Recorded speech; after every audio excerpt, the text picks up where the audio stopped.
Okay, I've just given the outside a clean with some multi-surface cleaner, and now I'm going to spray some of this car stuff on it, bumper trim. It just brings it up a bit, and all the electronics is covered, so it's not going to get covered in the sort of chemical whatever it is that goes on it, but it just brings it back a little bit. So let's look over here, for example. Let's just spray a bit on.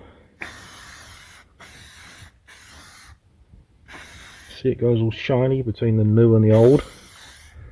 So spray it on, give it a chance to dry. Kawai will look like new. Just give it a chance to dry. Don't need too much. You can always wipe it off with a towel otherwise, which I think they do suggest. Anyway, that's that stage.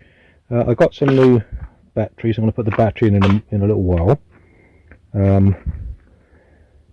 And then I'm going to reassemble this beast, and hopefully it will work. I'll probably plug it into a guitar amp just to get some sound out of it, see if it's working, and I'll be back in a minute.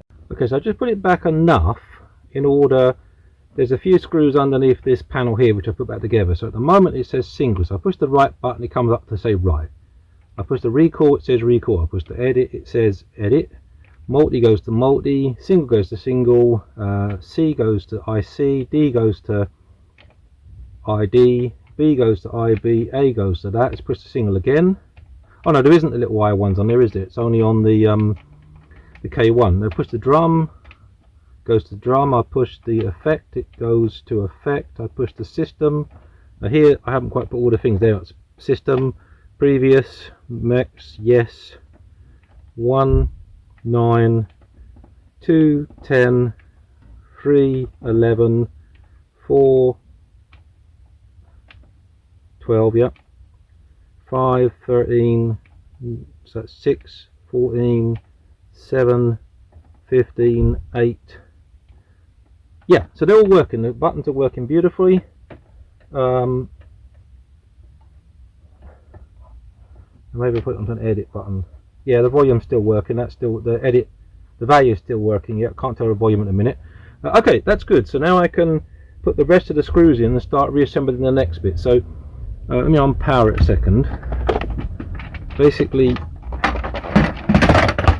I put the. Oh, I'll undo that with the noise. I put a few screws in, so now I'm going to put the rest in. Let's get that somewhere quiet. So I'll put the rest of the screws in now. We know this is good. This has been cleaned. It's almost back to factory. So next stage, I guess I'll put this bit back. Oh no, I'll do the battery next. Let me do that now because it's probably going to lose everything, but I've got some batteries here. I don't know if it's got any capacitance in it whatsoever. I doubt it. Open this up.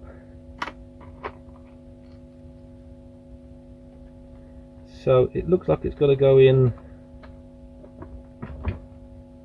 Come out.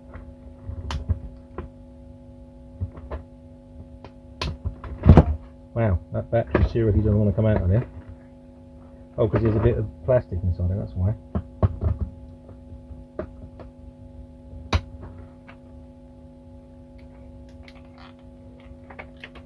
Is that apple? So that battery is inside a plastic whatever. Let's see if I can get this in the camera shot. Yes, there's the battery. Let's get a flat bladed screwdriver, that will do. And the positive is on top. That one says Sonia, that says positive. Actually, a really stupid idea. Maybe this is the stupidest idea I've ever had in my life. But what if I do it when it's powered on? Because then at least it's got power. I mean, maybe it backs up the RAM and it won't take the power off there. But let's just try that. I've never tried that before. Worst case, I'll ruin it. Oh well. There's the end piece. Where's the power? The power goes in there. I think the light's on. Yep, light's on. Alright, let's try it that way. Let's work on the basis that it's got power. So if I undo this, there it's out. Pop that in. Okay, there's a brand new battery that will last another 20 years. Just for the sheer lols, let's find out how much voltage you had in there. I'll have to come back for that. Hang on a minute. be upside down. 2.93 volts, yeah? That's not bad after all those years, yeah? What, 89 was it, this machine? I could probably still use that for something. Maybe but that looks so old. Look, that battery looks like it's original, so hell. Okay, that's quite interesting. Anyway, I've changed the battery now. Let's see whether it has any idea of the presets. I suppose what I could do is to carefully flip it around. Yeah, still got them. Look, 1, 2, 3. So that didn't lose the presets. I don't recommend that you do this, but normally people say they changed the battery, lost all the presets. Well, I left it powered in and changed it, and I've got all the presets there. So I've really got lucky, and it would have blown it, and it didn't. But for me, it worked. Your mileage may vary. Okay, that was easy. Battery's in. Let's put the rest of the screws back in. Okay, putting this back is a bit more tricky because it's all upside down when I watch it in the video. But I'm pretty convinced the 1 was here because the writing was there. And then I think it was 5 up this end, and then 8, and then 5, and then 8, and then 5, and then 8, and then 5, and then 8. And they made a mistake. I think it was 8, then 5. So I think I'm going to do 5, 8. And the little lugs, you offer it up, and there are places where they go, and you just sort of push them in. Might be a special tool for it, I don't know. I think you just put them vaguely in the right place, give them a little push down, not too hard.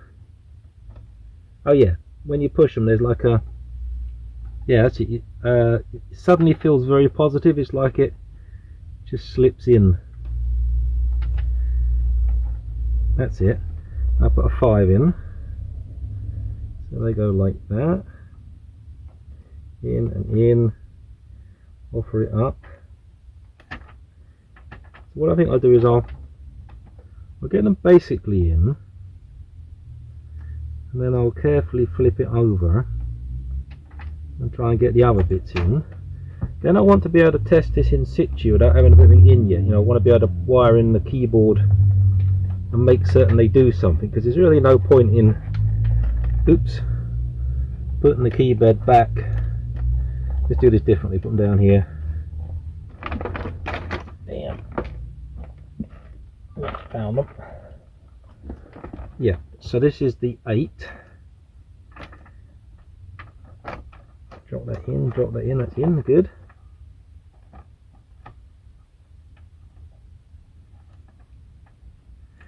So there's little contacts underneath which it just needs to touch, yeah? I don't really know how it works, to be honest. I should do. I suppose it shorts or doesn't short something, I don't know. And then there's a matrix underneath. 5, let's put an 8 in.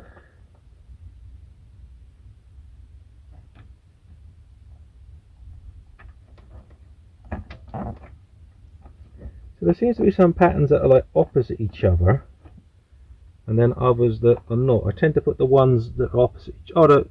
Oh, they're always the same. It doesn't matter which way round you do it. Look, whether you do it that way round or that way round, it will be the same, yeah? That's good design. Ah, look, now see, now that one finishes directly at the interface. So the keyboard structure, do it carefully, has got this bend in it, there.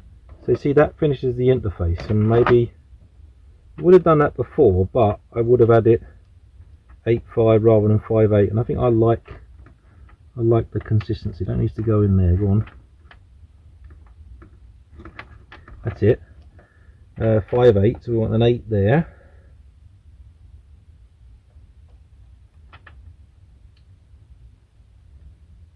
It's quite therapeutic, actually. Well, yeah, it will be if it works. It's a real great find that the battery just went in without having to unpower it. That saved me messing around with SysX. I don't mind messing with SysX, and there's a lot of rubbish spoken about SysX and transfer rates. MIDI is a standard, so MIDI communicates at 312500 baud. That's it, plus or minus 10%, and the clock lines of the interface negotiate the speed. Now, what's different is buffers, and some kit has more buffers than others, but you can't really slow the transfer down per se. It travels at its baud rate. That's what it does. But a lot of people talk about slowing it down. That's not what you're doing. You're just not sending more than the buffer. So it has the end equipment might have 256 bytes, which was a lot of RAM in the day, and it needs to get that out of the way before it moves to the next bit. So if you send like, I don't know, a megabyte, it can't handle it. Like that is almost right. Let's turn it over. So on this side, let me turn it gently, you can see hopefully the lugs have gone through, but that one hasn't quite. Now it has. That one hasn't quite. Now it has. Yeah, so that one's not quite through. Now it is. I don't know if you saw that. Maybe I'll zoom in on that bit. But you just basically take my glasses off. That one's not good, so let's push that a little bit more. That's it. That's it. And there's like a little head on it. Dare I say, like a bell end. And if it doesn't engage, then it isn't right. That's it. Maybe I can show you that one there. Look. See, it's not quite right. Let's get my finger underneath, and now I push it, and there we go. It's come through. And this one here, not quite right. There, it's through. Same with that one. Look, that one's not quite through. Now it is.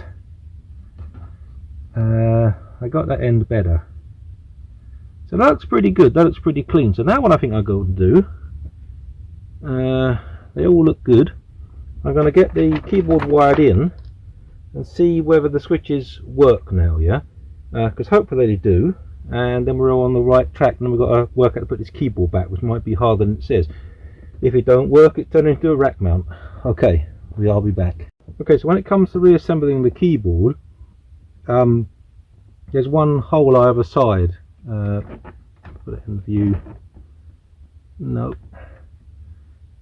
Let's get out of the way. There's one little hole either side, and what happens is that these little black bits here hold the key bed, or the PCB of the key bed. The rubbers need to be through. They need to go through the holes underneath, and then these little holes here, you can see the screws underneath here. So that's how you set it up. Otherwise, you'll be struggling for ages to get it in there. So now then, when you do that, there should be some exposed screws here. So let's get one in.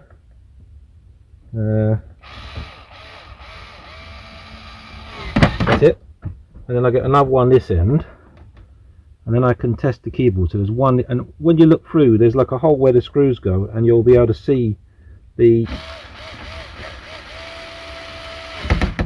hole of the threads. Otherwise it won't work, and you'll wonder why. I mean, maybe it's a good idea to make a little mark. I mean, effectively a little black clip here is just at the end of the other PCB break to give it support, yeah. But I didn't pay careful attention to that.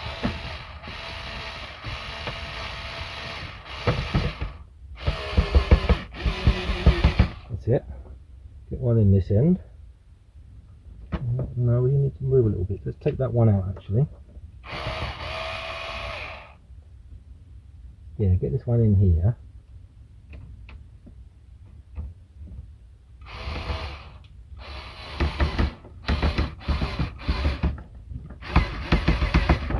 Well, that's it, I think.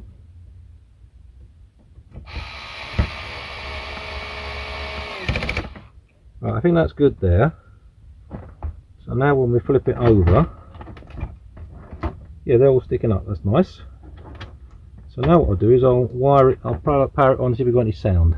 Okay, so a quick word of caution when you're testing your Kawai. This panel over here, which normally sits here, has got like a cardboard and then metal foil over it. If you're not careful, as I wasn't, you blow the fuse, and the fuse is located, see if I can move it carefully. No, it's just out of view. Let's move the camera. The fuse is located there, and luckily years ago I bought a whole load of them, so I like to buy sets of things, and so that's the 1 amp fuse done. So it's blown, but the good thing is that it saved the synth, yeah, and a lot of rolling the gear doesn't do this, so well done Kawai, stupid of me to do that. Oh, now be careful and get on with the next stage of the repair. Okay, so we got the fuse back in, we got it turned around, so now I'm going to push these little buttons.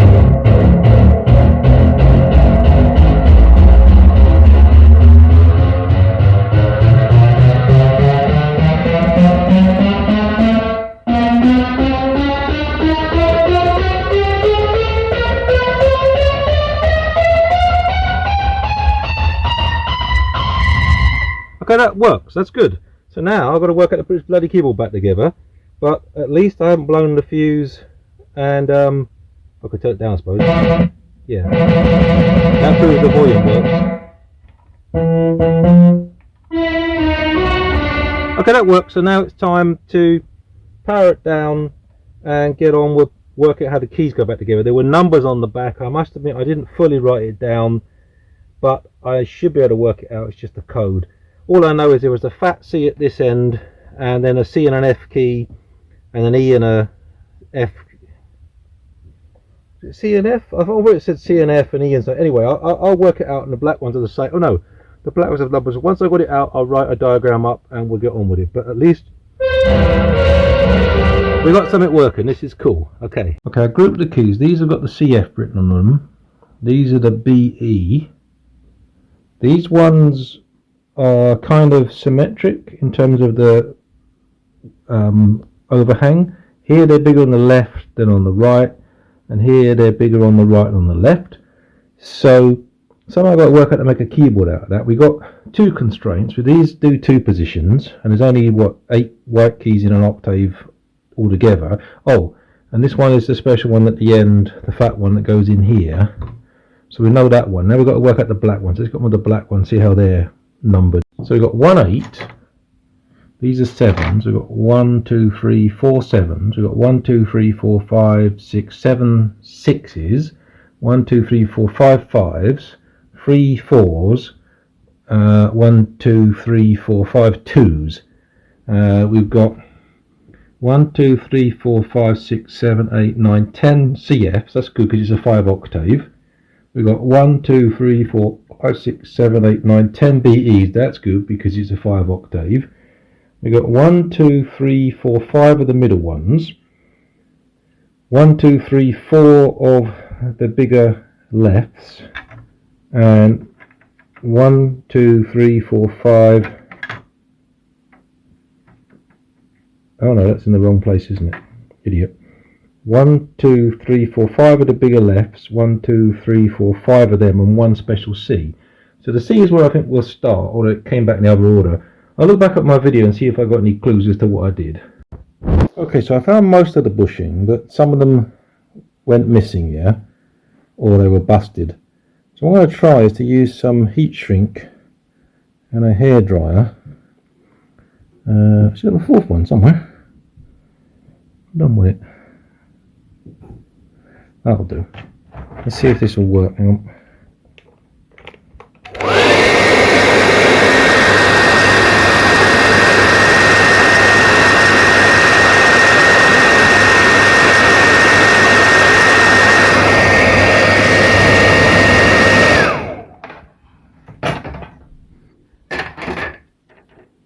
Yeah, that's doing well. So now what I think I'll do is I'll try and put a little bit more on, because it's a little bit thicker. Just see if I can find some thicker one now. Okay, so you can just put it on again and shrink it and do it a few times. Let me just try that. Okay, I think it's about right. 4 of them went on, and it's about a similar thickness. A bit hot. Similar thickness. So yeah, that looks like that might work. So they're £2.40. $2.48 plus shipping to UK, and it's not that I don't want to pay the money, it's just that we can improvise. So yep, that works.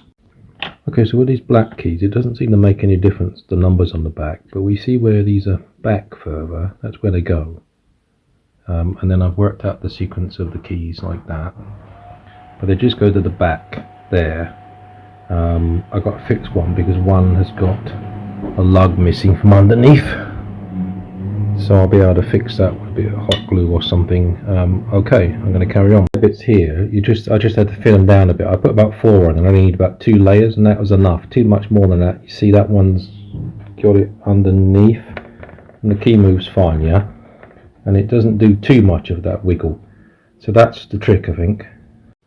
So as you put them on, basically we're putting spring in there, get a good twist so it goes on. You want to get the underside under there, and then in here there's a little dimple there, and you want to get the, see if I can film it from this angle, you want to get the spring fairly close. Where has it gone?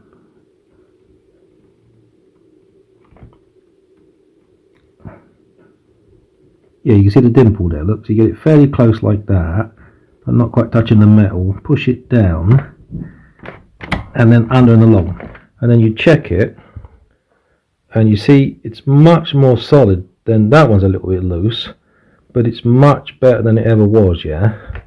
So we've got a little bit of looseness there, that's probably one of the ones I've repaired, but it's so much better than it was, yeah? This is going to be great. Okay, so one of the keys, this little lug broke. I thought I might have a spare set because I have this whole keyboard here, but it's a completely different design, yeah? The Yamaha is very, very different to the Kawai, which I think is Centaur. So I ummed and ahed about it. I tried to make a little piece of wood, and that broke off too easy. So then I thought, wait a minute, I've got this Coke can here. So I folded it back on itself, and the silver bit there is what I need to cut out. It'll be sharp, but I think it'd be okay if I put some, file it down a bit and put some of the heat shrink around it. Plus, I might be able to have a bit of tangs here that can go up into this part here where the lead weight is, and that will give it something to hold on to and then super glue it in place. So let's give it a go. Okay, I think that's going to work out okay. Yeah, I think that's going to be okay. I need to just glue that in position with some hot glue, and that will probably be okay. Best not to break it, but I don't know, maybe it was damaged, who knows. Let's see. And there it is, the bionic key. Seems a similar height. It's doing its job, it doesn't want to lift up. So that looks okay to me. Just this one to go in next. There, isn't it? There's no spring on that. Let's get a spring on that. Hang on. There we are. So that one goes in under there. Get the spring in the right sort of position. Push it down. Slide it. There we are. And then that's the end one. There's got to be one here. Where's the spring? Hang on. Okay, I was missing a spring for the last one. I mean, I don't know, maybe it got hoovered up or whatever, who knows, or I'll find it in the thing rattling around. But I have a set I got here from somewhere in the UK, probably Tool Station or Screwfix, something like that. This one seems to do the trick. It's not quite as good, but, you know, the main thing is, can you see, let me get out of the way so you can see my fat hands. The keyboard is now pretty rigid. Before, we had all this play in the keys, and now it seems really good. That one looks a little bit taller. Why are you a bit taller? Maybe I'll take him out, see if I can fit him in again. But other than that, it's pretty uniform. Pretty good.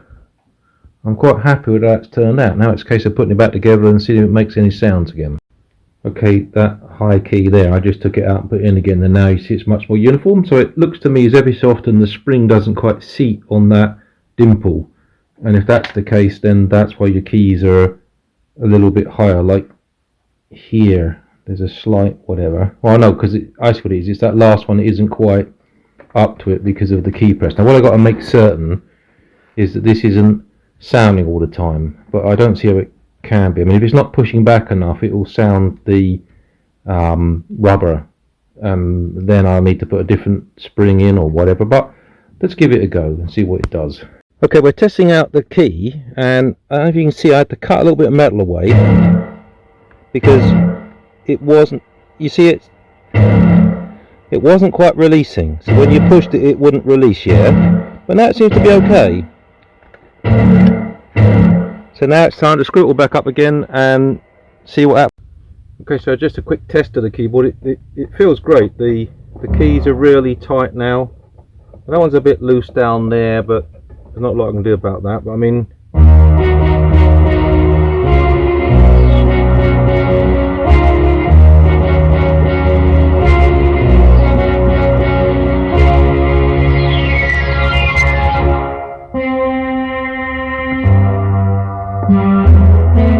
see, it's got the aftertouch on it. Okay, just to prove to myself that the aftertouch is working, I'll put the pressure depth up, so now when I push it, we should, if I push it harder, the filter should come on more. And you can hear it.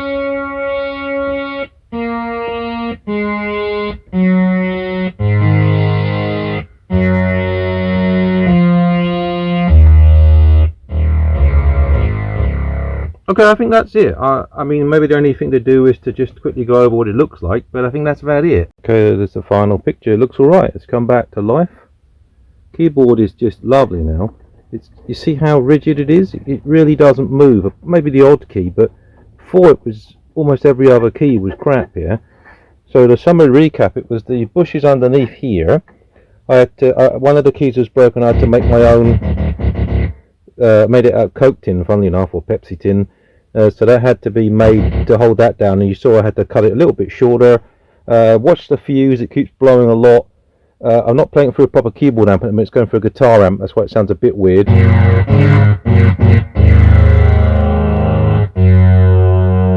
But yeah, the KY is back to life. It's lovely. I'm going to enjoy playing this. When I couple it with the, what is it over there, the ESi 2000, you stick this pressure sensor on there. It's lovely. I mean, I think the only better keybed I've got is this one here, which needs a clean, which is the Gem S2. That's a beautiful keyboard for poly aftertouch. But apart from maybe the Miniak, there's not a lot of things that make use of it. I suppose the CS80 emulator makes use of it. That's pretty cool with it. Anyway, okay, thank you for watching, and hope you enjoyed it. If you want to ask questions, please ask. I'll try and answer as best I can. Cheers and bye-bye.